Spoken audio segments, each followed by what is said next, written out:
Hello everyone, welcome to Sanmarga classes.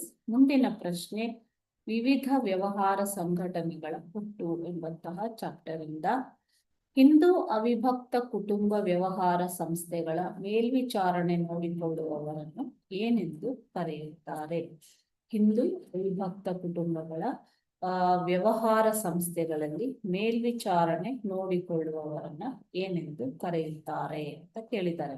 Okay, so ಈ ರೀತಿಯ ಅಂತಂದ್ರೆ ಹಿಂದೂ ಅವಿಭಕ್ತ ಕುಟುಂಬ ವ್ಯವಹಾರಗಳು ಭಾರತದಲ್ಲಿ ಮಾತ್ರ ಅಸ್ತಿತ್ವದಲ್ಲಿ ಇವೆ.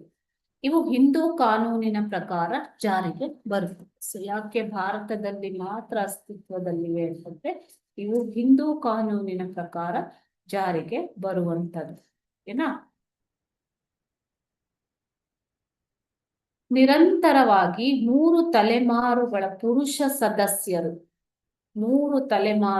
ಪುರುಷ ಸದಸ್ಯರು ಈಗ ವ್ಯವಹಾರವನ್ನ ನೋಡಿಕೊಳ್ಳುತ್ತಾರೆ. ಓಕೆನಾ, ಪುರುಷ ಸದಸ್ಯರು ವ್ಯವಹಾರದ ವ್ಯವಹಾರವನ್ನ ನೋಡಿಕೊಳ್ಳುತ್ತಾರೆ. ವ್ಯವಹಾರ ಸಂಸ್ಥೆಗಳ ಸದಸ್ಯರಾಗಿರುತ್ತಾರೆ.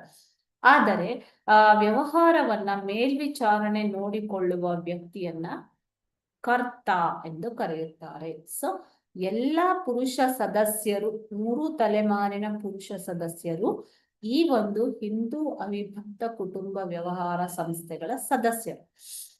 ಈ ವ್ಯವಹಾರವನ್ನ ಮೇಲ್ವಿಚಾರಣೆ ಮಾಡುವ ವ್ಯಕ್ತಿಯು ಕರ್ತನಾಗಿರುತ್ತಾನೆ. ಮಾಲೀಕತ್ವವು ಎಲ್ಲ ಸದಸ್ಯರದಾಗಿದ್ದರೂ ಕೂಡ ಆಡಳಿತವನ್ನ ನೋಡಿಕೊಳ್ಳುವುದು ಕರ್ತ. ಓಕೆನಾ, ಮುಖ್ಯಸ್ಥ ಕರ್ತ ಎಂದು ಕರೆಯುತ್ತಾರೆ.